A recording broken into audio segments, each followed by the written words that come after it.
Well, good morning. How are you doing? Good. Let's try this. He is risen. Very good. That we're not real traditional around here, but that is a traditional greeting in the church on Easter. He is risen. He is risen indeed, and that is what we are here to celebrate today. And I'm glad you're here. Thanks for being here. I want to say thanks to our band. Let's give them a hand. 4 services. They have done a great job.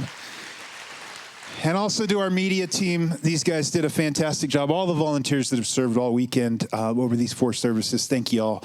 Hey, let me just ask you, getting going on what we're talking about here today. How many of you have traveled, flown recently? Anybody? A few of you. You're afraid I'll call on you. I don't call on you when you raise your hand in church, just so that's not like a teacher classroom kind of thing, okay?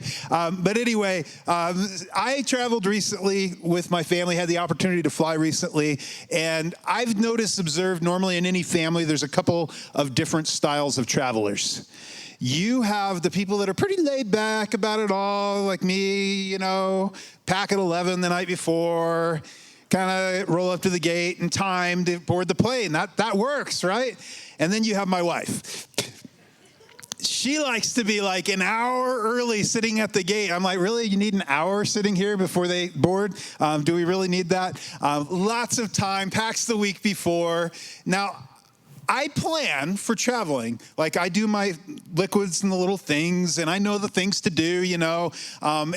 So I plan, but I just don't plan as well as she does. Now, there's another style of travel I've noticed, usually in the TSA line, and there are people that have I'm like, have you planned it all? Have you ever traveled before? They're like pulling up, and they're pulling like jugs of Gatorade, like out of their pack, and Leathermans, and I'm like, an ice pick. I'm like, you can buy that on vacation, I think. Not really, but you get the point, right? They're like, they haven't even planned for it. Or you're at the gate, and on the next gate over, it's like 3 minutes after they shut the doors, and somebody comes running up, and they're like, what? You closed the doors already? And the person's like, sir, we've been calling your name for 15 minutes. And he's like, I was just over having a drink. Like, what are you doing, right? It's like, wait, you've never traveled before. You didn't really think this through or plan ahead, did you? Now, here's the interesting thing. When it comes to matters of faith, of life, of death, of eternity, I've observed some kind of similar attitudes in our culture. Some that really think about it, some that plan. It seems like everybody has an opinion about Jesus, right? These influencers, these thought leaders in our culture have things to say about Jesus. Many of them have really good things to say about Jesus, and yet many are not really thinking seriously about what does that mean for my life. And here's what I've noticed. A way of thinking called agnosticism, I think, is becoming really, really prevalent in our culture, much more so than atheism. Not many people claim to be atheists anymore, but many people are like, I just don't know. In fact, agnostic, it comes from a Greek word, and at the root of it, it kind of has a couple different meanings. One is unknown, and the other one is unknowable. And that's interesting because those are 2 fairly distinct ways of thinking. The one is, man, I don't really know, but I would like to try to understand. I would like to try to discover. The other one is, I can't know. I can't know. And for many, it's like, and I'm kind of okay with that because that means I can go about living my life the way I want and not really worry about whatever comes next. I don't know, and I can't know. Now, for both groups, I've seen this interesting thing is that for many people, even if they say they're kind of like line up with one of these I don't know, I can't know kind of things, is they've got things in their life that they do just in case. So when it comes to God, when it comes to the Bible, hey, if this is you too, if this is you in the room, we're so glad you're here. Kind of seeking, investigating God, church in the Bible. This is a place where you can belong even before you believe. So we're really glad that you're here. But I've noticed this thing of people kind of saying, I'm going to do my best just in case. I'll try to be a good person, going to, try to treat my neighbors right, be honest, live a decent life, just in case. Just in case there's something. I'm going to tip the scales in my favor.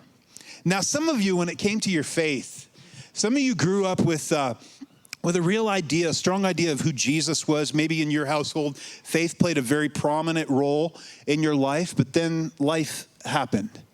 And some of you grew up, you went off to college, and from some really smart people, you started hearing some challenges to some of the ideas or some of the stories you'd heard growing up in Sunday school. And you didn't know, you didn't really go seek answers, but you didn't really know if there were good answers to those. And before long, you started finding yourself in this place of wondering, like, man, I just don't know. I don't even know if you can know. And it began to really erode and chip away at some of the confidence you had in your faith as a younger child. Others of you, it wasn't really that so much. It was more you had a real idea of what God was, and you tried to serve him, but then he didn't hold up to what you thought was his end of the bargain. You had some real disillusionment, some disappointment in life, and you found yourself beginning to think and pray things like in your mind, you're like, if there's a good God, if you're even there, why did my relationship fall apart? Why did I lose this person in my life so early, so soon? God, I prayed and prayed and prayed about this thing, and you didn't answer my prayer. What's going on with that? And you began to wonder. It caused you to actually begin to say, I just don't really know.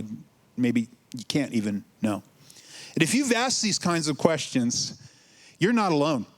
Many people, including some of the greatest thinkers and influencers in history, have struggled with these kinds of questions.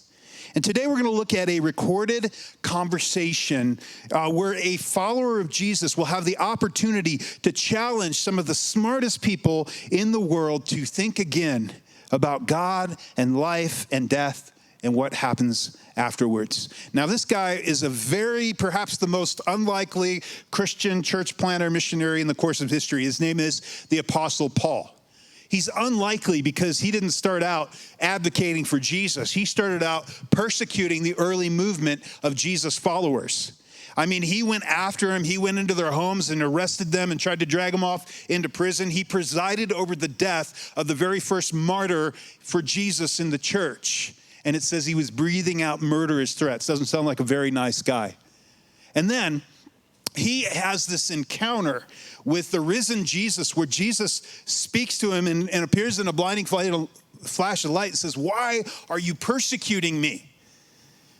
And so he gives his life to Jesus and ends up walking away from a sure track, because he's brilliant. He's on a sure track to success and prominence and wealth as a member of the religious elite, and instead he gives it all up. He gives his life to planting these little church communities that follow Jesus all over the Mediterranean rim. He never takes time to settle down and get married or have a house. He's just constantly on the move. And then a few decades into his ministry, he ends up in a cell in Nero's Rome, and he gets drug out. And the last thing he sees is the executioner dragging him out. And he gives his life for Jesus because he'd had an encounter with the risen Jesus. And this conversation we're going to see from the Apostle Paul, actually Luke records. Luke is a brilliant physician. He's a doctor. He's a scholar. He writes the book of Luke, which is an account of Jesus' life. He says, I carefully investigated, interviewed eyewitnesses, and Acts is part 2. It's his account of the early church, the early movement of Jesus as the news of Jesus spreads. And he's along for a lot of that because he's Paul's traveling companion. And so he records the summary of this conversation. We know it was longer than this because at one point Paul preaches till midnight and somebody falls out of a window and dies. Now, I've never preached that long, and that's never happened. So praying it well. So anyway, so Paul, he records this conversation that Paul presents at a really famous place called the Areopagus. The Areopagus is on Mars Hill, or the Hill of Ares in Athens, Greece.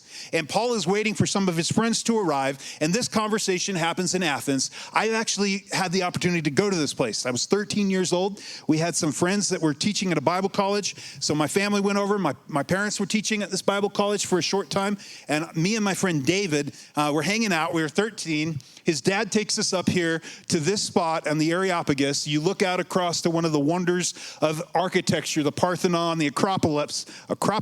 Man, 4 services. I'm having a hard time talking. So we'll see if I can get the words out right. I finally know what I want to say, though. So 4th service. So he's looking out across there. And as he's looking out across, as we were there, our missionary friend Tom, he preaches us a little sermon from the spot that Paul preached his sermon, and it was really cool. Then our parents went back to the apartment, took the train back. They let me and David hang out in town for a little bit. And so we were hanging out in downtown Athens, kind of in the marketplace, and they gave us some money for the train ride home and let us hang out for a couple hours. And I remember going, and we discovered these really little yummy chocolate coconut candy bars. They were like a Mounds bar, but just sort of like laying out in the market. They were amazing, right? And so I remember we bought some of these and we're eating them. So we show up at the train station and count the money, and we don't have enough money for the train ride home. And so we start freaking out, right? Because we're 13 in the middle of Athens, no cell phones or anything, right? So we're like, what are we going to do? And David is crying and asking the conductor, please let us on. And so the nice guy's like, all right, get on the train. He lets us ride the train home, even though we didn't have enough money, which is a good thing. It's why I'm here speaking in English and not in Greek to you.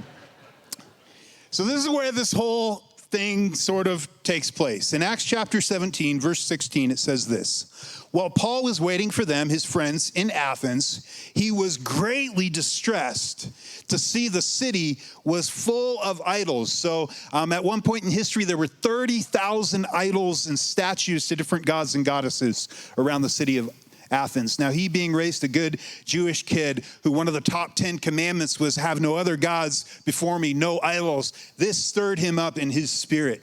And it says, so he reasoned in the synagogue with both Jews and God-fearing Greeks, as well as in the marketplace, day by day, with those who happened to be there. So the synagogue, kind of we could equate it to church. It was where the Jews of ancient times met, studied the scriptures, worshiped the Lord together. There were some Greeks that wanted to worship the God of Abraham, Isaac, and Jacob. They were there too. Paul was reasoning with them, telling them how Jesus was the Messiah. And then also, but he didn't stop there. He went to the marketplace, or the agora. And the agora, or the marketplace, would have been down below this hill, below the Areopagus there, and it was kind of like the town square. So you'd have a butcher over here hanging up the gyro meat, and then you'd have over here the tzatziki ingredients and all the yummy vegetables and fruits and stuff, and then you'd have the baklava stand. That's where I'd be hanging out, right there. And then but it wasn't just groceries and food. It was also a marketplace of ideas. And so you'd have a town herald calling out the news and current events of the Roman Empire. You would have philosophers like Paul's doing here, reasoning and having conversations, kind of this marketplace of ideas. So I was thinking, well, in modern culture, it'd be like at the grocery store, we'd go buy our groceries, and then on one corner you have like a Facebook kiosk where everybody's arguing about different things, online. And then you'd have like, the X one over there and Elon Musk tweeting in the corner. And then you'd have this weird people making weird faces and sharing, on this corner. And then you would have, some weird, like kids doing some weird dance, and they're trying to ban that little corner over there. So I say kind of the combination of the marketplace and the marketplace of ideas. And I find this really interesting because we have this idea today in our culture sort of that you keep science and education and philosophy over here, and you keep religion and faith over here, and never shall the two come together. That was a very different way of thinking than most of humanity. In fact, a very different way. In fact, some of the greatest thinkers and scientists in history, that would have been a completely foreign concept. Some of the greatest scientists believe that God created the universe in a structured way so you could discover and learn about it. Like Newton, he discovered this pesky thing called gravity. Or Kepler, one of the premier astronomers. And he's attributed with the quote, I am merely thinking God's thoughts after him. They saw science as a way to dig in and discover how God had wired up the universe. Or a guy named Galileo, and he was a huge thinker and devoted follower of Jesus, and he got in real trouble actually with the established church and science of the day because he had this crazy idea that the earth was actually round. Crazy idea, right? So anyway, he got in trouble for that. And so that's where Paul's at. He's in the marketplace, not just the church, and he's saying, God has done something new and dramatic in the course of history, and this is so important. I'm not willing just to stay in the sphere of the synagogue and tell people who are already interested. because this is good news for everybody.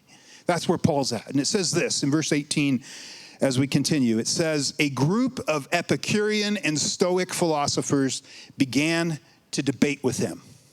Now, the Epicureans, these are two major ways of thinking, philosophies that were part of what was known as the academy, sort of the established philosophies. These were two acceptable ways of thinking in the culture. The Epicureans believed in the Greek gods, all these gods and goddesses, but they believed they were way over there. They didn't really have anything to do with humanity, and ultimately they were unknowable. They were very far away. And while that, in some sense, maybe wasn't very comforting, in another sense, they felt like because of that, they don't need anything from us. All we need to do is enjoy our life. Don't worry, be happy. Like, don't destroy your life and be an idiot, but at the same time, live life at peace, be happy, enjoy pleasure. Do what you want to do. This is all that there is. There's nothing that goes beyond this life. So enjoy life, do what you want to do. In the modern day, we see this kind of thinking. I think we can really identify with these two groups a lot because a lot of people have this kind of way of thinking. You hear it. You hear phrases like YOLO, you only live once, right? So get all you can. But yet there's this thing in the back of our minds that knows, just in case, I should probably be a decent person. Just in case, right? But really, the Epicureans sort of epitomize this idea of you can't really know. You can't really know. But for them, they were like, I'm okay with that because what? Nobody tells me what to do. I get to live my life the way I want. Now you have the Stoics as well. And the Stoics had a different way of thinking about God or the gods. They believed sort of this pantheist view that God is in everything, the universe, sort of it's all God, right? They had this idea called the Logos, which there's a rational force that held the universe together, that controlled the operations of things. And the key of life was sort of tapping in and learning and living in harmony with that force. It was kind of a fatalistic viewpoint of life happens. Have you ever noticed things in life happen and you didn't plan it? They just happen. They noticed that too. And so they said, life just kind of happens and a lot of it is out of our control. And so you need to actually harden yourself to it. You need to be disciplined. You need to be logical. You need to master yourself and your emotions because it doesn't make any sense to get all worked up about it. There's things you don't know about life. And because of that, you shouldn't get all worked up about it. Accept life as it comes. And what I find interesting is in modern day, as I listen to podcasts and different things, Stoicism has become very popular again. I read a book a while ago called The Obstacle is the Way. And actually, it was really fascinating. It's Stoicism adapted to modern day life. And there was actually some really interesting, helpful things in it. I listened to a podcaster, and he talked a lot about the meditations of Marcus Aurelius, a Roman emperor and Stoic. And the whole big idea behind this, this is your like Rogan, do your deadlifts, your cold plunges, master your life, become the best version of you. And oftentimes in modern times, Stoicism has a way of sort of replacing God in the picture. But another way that our culture is very similar to Stoicism today is that big idea of the universe, because you've heard phrases, I'm sure maybe some of you have said things like this, is like, I'm going to throw this out to the universe and see what happens. If you give the universe good things, the universe returns good things to you. And it's this real idea in our minds that God and the universe are all sort of one. Well, that tracks all the way back thousands of years to the Stoics and to their way of thinking, and it's really influenced us even here today. And so these guys start to debate with Paul. And it says this, some of them asked, what is this babbler trying to say? Others remarked, he seems to be advocating foreign gods. They said this because Paul was preaching the good news, or literally the gospel in Greek, about Jesus and the resurrection. The gospel, the evangelon, the good news about Jesus and the resurrection, or in Greek, the anastasis. I want to tell you a quick story related to this word anastasis. See, because Paul came along and he's preaching this, and I thought, what's he talking about? Is he talking about foreign gods? Jesus and anastasis? What's the good news? I don't quite get it. And he was coming, telling them the gospel, that God himself came in the flesh. The one true God came to this earth in the flesh. He took on flesh. He lived, he died for you and me. And it is to create an avenue for forgiveness and relationship with him. And it is through embracing and trusting in what he did for us that we can have life and forgiveness and eternal life with him. It's the heart of the gospel, right? And Jesus, who is that God in the flesh, came, he died, and he rose again. And it is because he rose again that we have hope that we will be with him, that there's something that comes after this life, that we'll see our loved ones again and be together in eternity. That's the heart of what Paul is talking about, right? And that's what they're arguing about. But they're like, what is he talking about? Now, this Greek word anastasis, has anybody heard of a ministry called Mercy Ships? You can raise your hand. Yeah, quite a few in the room. Mercy Ships is one of the largest, it's a very prominent NGO in the world. And they do amazing stuff. They have these ships that go around the world and do surgeries on people in developing nations and serve the poorest of the poor. Amazing ministry. Well, a guy I know named Don Stevens, and we have family members and friends of his in our congregation here. He started that years ago. And him and his wife, Dion, they founded this. God, I think nothing short of a miracle, came up with the cash to buy this giant boat while they were literally plugging quarters into a payphone back in Italy. And they bought this boat and they brought it over to Greece and they were working on retrofitting it, but they were struggling. They didn't have any money. It was going to take hundreds of thousands of dollars to finish this, and they barely had money to run the generators, fuel for a couple hours a day. And so they were committed to this work God had called them to, but they didn't know how it was going to happen. So Don asked the whole crew of 175 people, he said, we're gonna for 40 days, we're gonna pray and fast. And we're gonna have different people rotating so that every day we have different people fasting meals and praying and really seeking God and crying out to him and asking him to move in this situation and help complete this work. And in the meantime, all they had to eat, because they were so broke, was rice and beans and peanut butter. And some of you guys are like, I've been there. I've done Dave Ramsey. I can identify. So that's all they had. That's all they had to eat. And it wasn't real great conditions. And as they began this prayer and fasting time, one of the crew members is walking down the beach, and right in front of them, these 12 fish jump out of the water into this tiny little tide pool right in front of them. Just 12 fish. Boop. They're like, whoa. And so this crew member quickly goes and captures the fish and brings them back.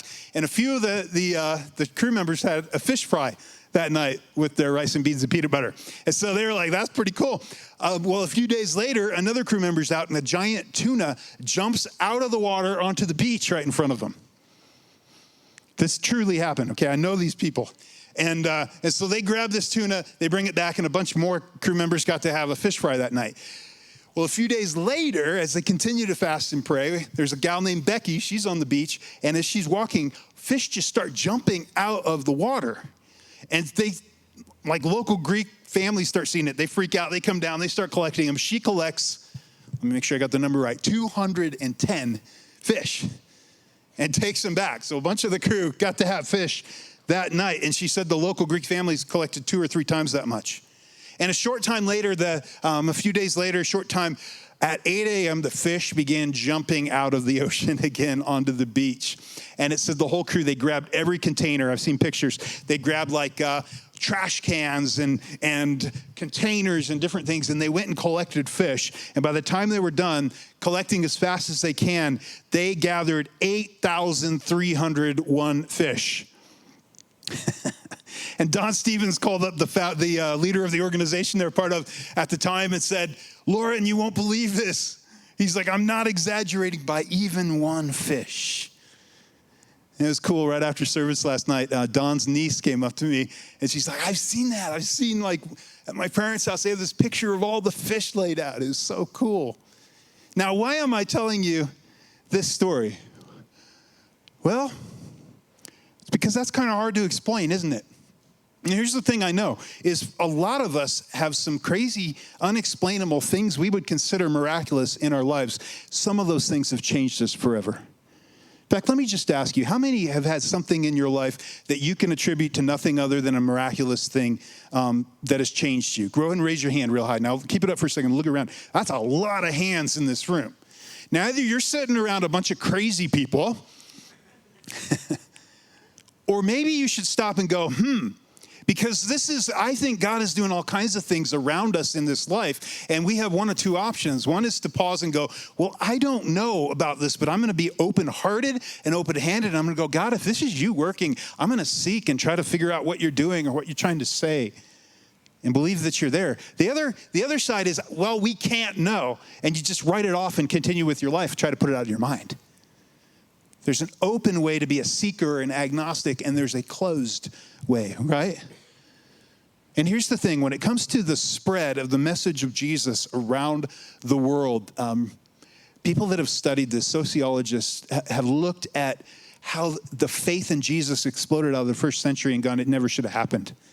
Some criminal crucified on a Roman cross, some people with a crazy story, that never should have happened. And then you add the fact that they tried to stamp them out for the first 3 centuries in Rome.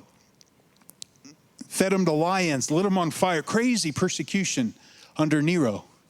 It never should have happened, and there really isn't a good explanation for it as you look at sociology, except for this, that some of Jesus' closest followers and friends exploded out onto the street with the conviction that they had seen their Lord, Savior, friend crucified, and then he appeared to them. They thought he was a ghost at first, but he's like, no, I'm not a ghost. Here, touch my hands, touch my side, check it out. He sat on the beach with them and ate breakfast, ate fish. Ghosts don't eat fish with their buddies on the beach, right? Over 40 days, he appeared to his followers all over Galilee and Judea. We're told that at one time, 500 people at once eyewitnessed. They saw Jesus.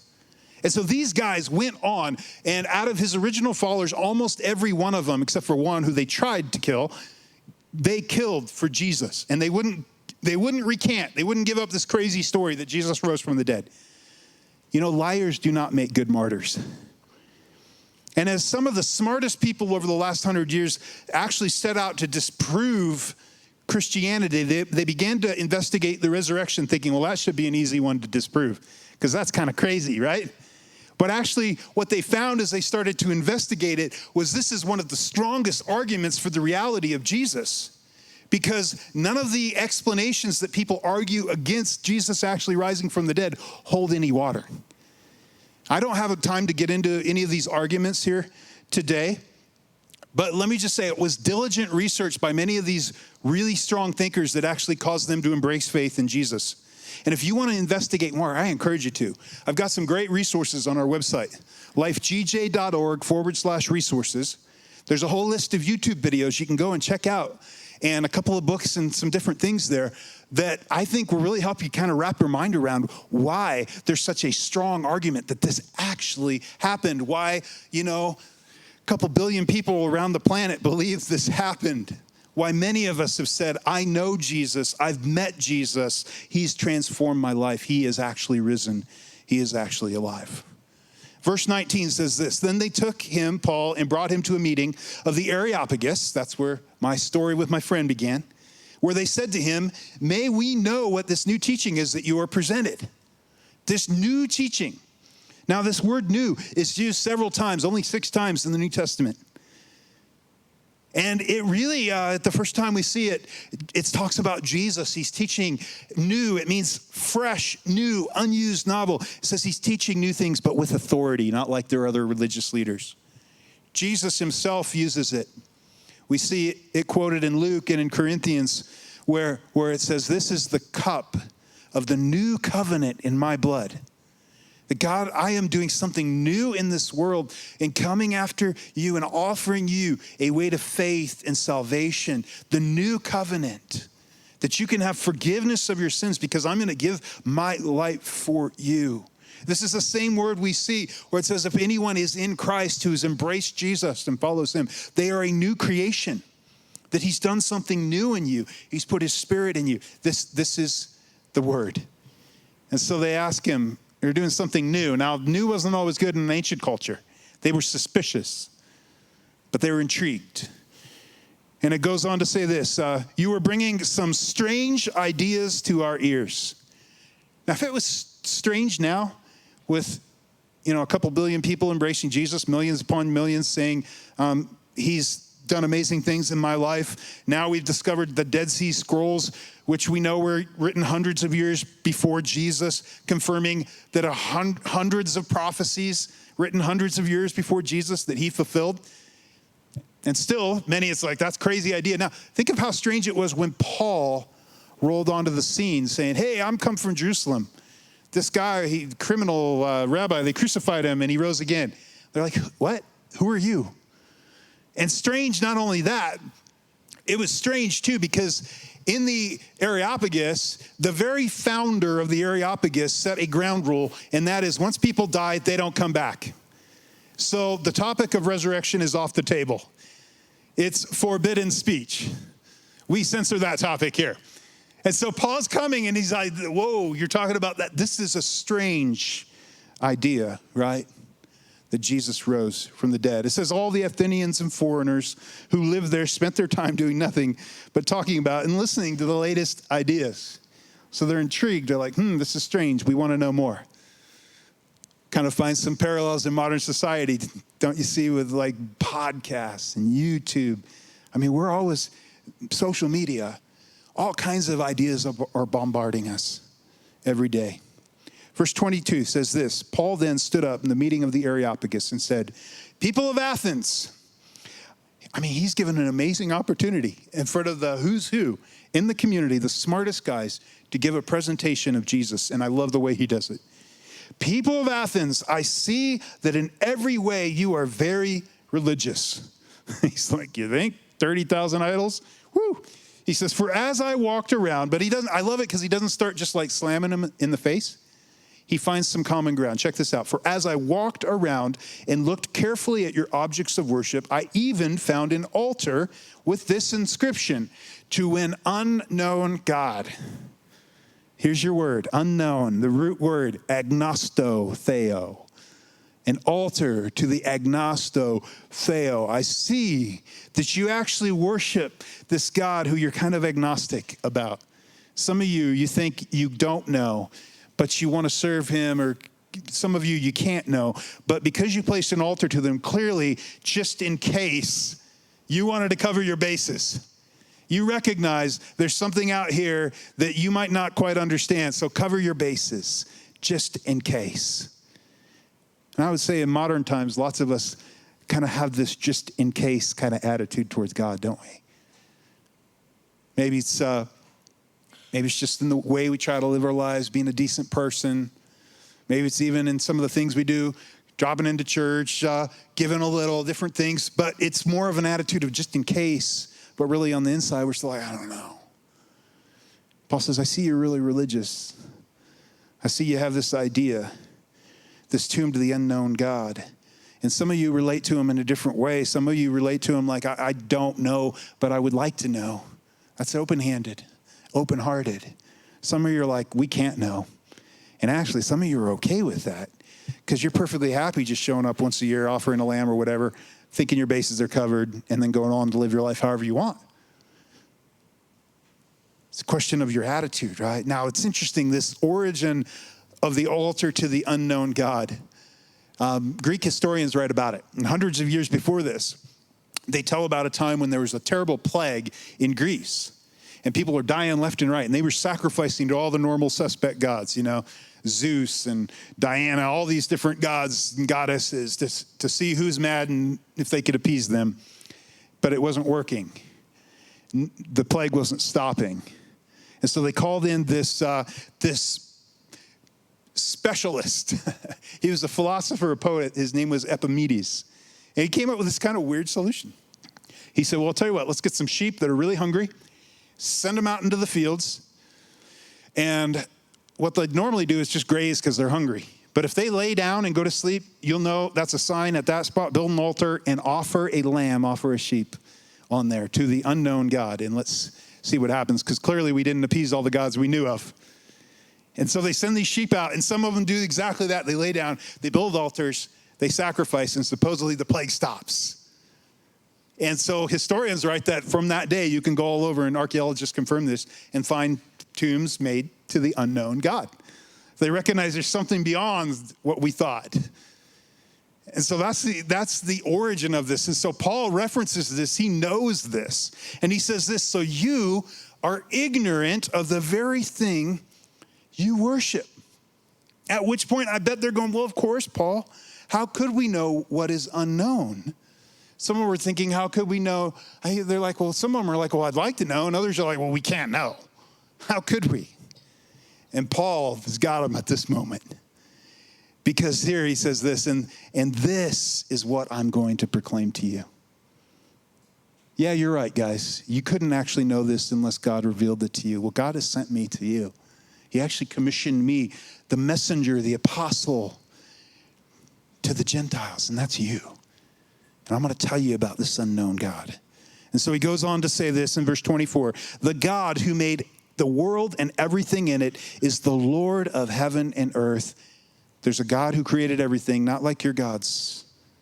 Spiritual beings, perhaps, that you made idols to and worship, but who are false, or maybe just fallen angels, demonic spirits. There's a spiritual realm. This God made everything, created everything, both in the spiritual realm and in the physical realm. The God who made the world and everything in it is the Lord of heaven and earth, and does not live in temples built by human hands. And he is not served by human hands as if he needed anything. Rather, he himself gives everyone life and breath and everything else. So guys, if there is a God who made all this, does he need anything from us, Paul asks? Probably points over to the Parthenon, the Acropolis, and says, nice building. Guys did good over there, but do you think he really needs it? And the Epicureans, he gets them nodding along at this point because they're like, yeah, the gods don't need anything from us. So he loops them in. I love it. He says, hey, things did not just originate from nothing. He takes a little stab at the Stoics. The universe isn't eternal. It didn't create itself. It's created. It's created. See, John actually tells us something about the origin of everything. He says, in the beginning was the Word, the Logos. You Greeks got it right there, but the Logos isn't some impersonal force. It's not the universe. The Logos is personal, and he has a name, and he tells us that is Jesus, that everything was created through Jesus, the second person of the Trinity, the Father, Son, Holy Spirit, 3 in 1.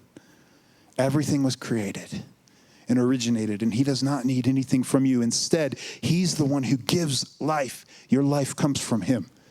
He goes on, he says, from one man he made all the nations, that they should inhabit the whole earth, and he marked out their appointed times in history and the boundaries of their lands. Hat tip to the Stoics. There's a plan, there's a logic. But then he corrects the Stoics. God did this so they would seek him and perhaps reach out for him and find him, though he is not far from any one of us. The Creator, God, the Logos that you believe in, isn't some inanimate force. He's personal, and he wants to be sought after. He's not unknowable. You can know him. You can discover him. We're told about this word, this Logos, that the Word became flesh, John says, and made his dwelling among us. And we've seen his glory, glory of the one and only Son who came from the Father, full of grace and truth. Grace. He offers you favor, truth. He confronts error. We're told that to all who received him, to those who believe in his name, Jesus, the Word, he gave the right to become the children of God. See, he's inviting you into relationship. You can know him. He's not unknowable. You can move from I don't know to I know him. I have relationship with him. And Paul goes on. He quotes a couple of their poets. For in him we live and move and have our being. As some of your own poets have said, we are his offspring. I love it because Paul finds this common ground with them. And he recognizes, hey, even in your own teaching, although there's error, there's some truth and beauty to it. And he quotes from these two poems. One of them's from that guy who, Epimenides. And one of them's from another one named Aratus. And the first one, he quotes from a poem where Epimenides is talking about an empty tomb. And he knows because he's tying it into Jesus. So this guy who taught about the lamb being sacrificed and also an empty tomb, Paul's referencing that and saying, see, God planted things even in your culture. And then on Aretas, he quotes this, for in him we live and move. We are his offspring. He's quoting from a poem that was talking originally about Zeus. And so Paul's saying, no, it wasn't Zeus. It was the one true God, the God of Abraham, Isaac, and Jacob. And I love this because there's a phrase that the reformers used, and it was this: all truth is God's truth. And what that means is because humanity is created in the image of God, you expect to see things that are true and beautiful in humanity. But just because all truth is God's truth, pointing to him, pointing to Jesus, it doesn't mean that everything is true. Contrary to sort of the opinion in our culture that I can have my truth, you can have your truth, it doesn't really matter. And ultimately, we know it doesn't really work, right? See, because Jesus came and he said, I am the way, the truth, and the life. I'm the only way to the Father. So Jesus kind of confronts this way of thinking. All roads lead to truth. It doesn't matter what you believe as long as you believe it sincerely.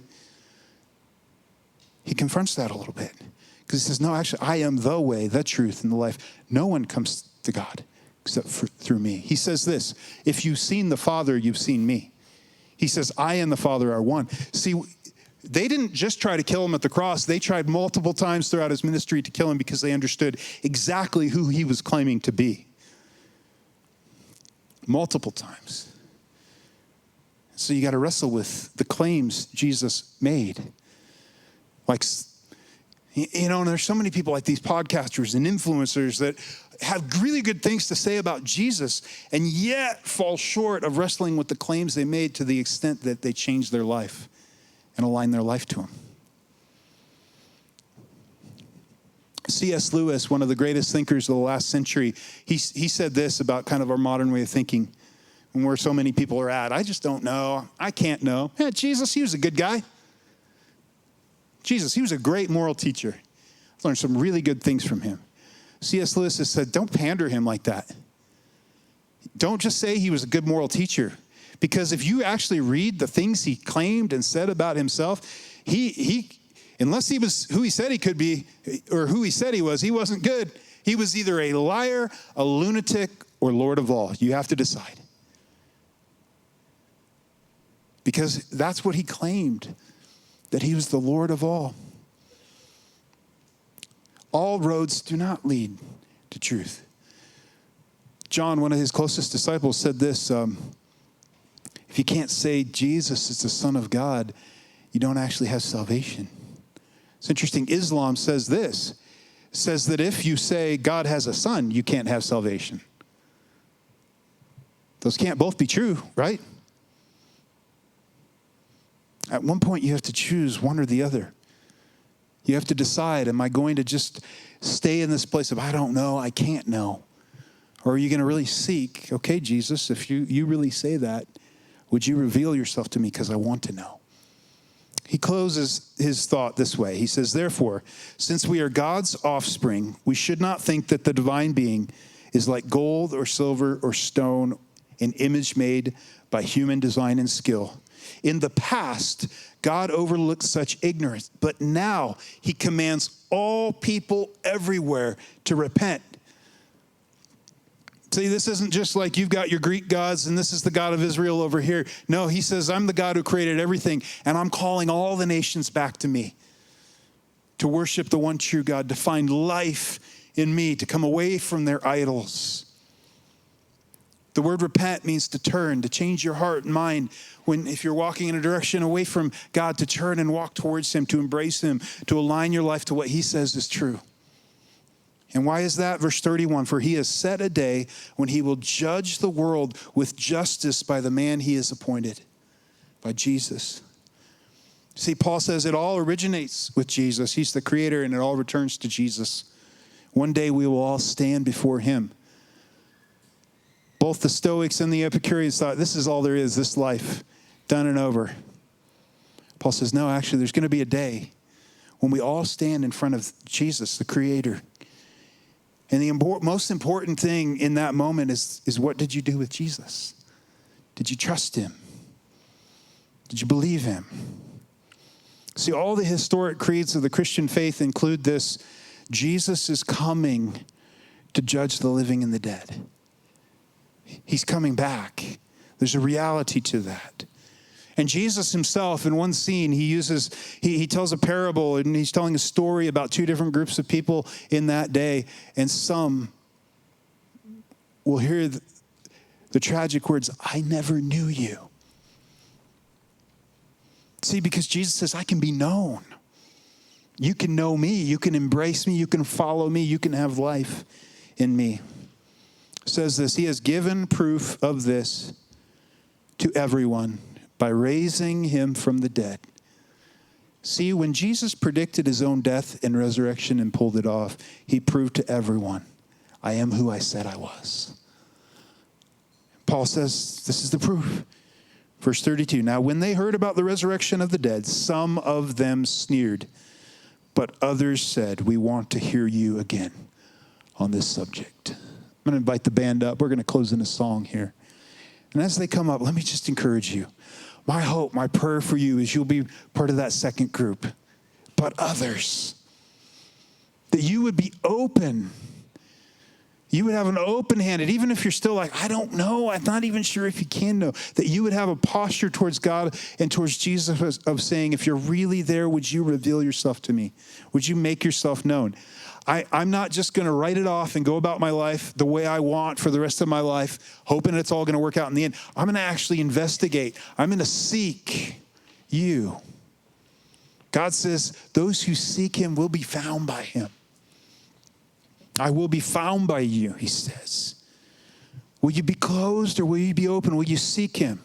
In light of his claims, I think it is very wise to carefully consider what Jesus says about life and death and eternity and adjust your life accordingly. So here's my challenge for you today. Some of you are like, I know this. I mean, I've known this and believed this since I was a kid. Let me ask, in light of the truth of what Jesus said, I'd like you to ask a question this week, and that is this: how do I need to adjust my life? Is there an area where God's calling me to repent, to turn? Maybe you know it, but you've been really, in all effects and purposes, living your life like he's not even ever coming back. Like this life is all that there is here and now. You're not living consistent with what you actually know is true. You're living like he's kind of important. But it's to sort of think about him a couple times a year, here and there, throw up a prayer here and there. Are you living your life for him? Valuing what he says as first? Are you giving your life for him?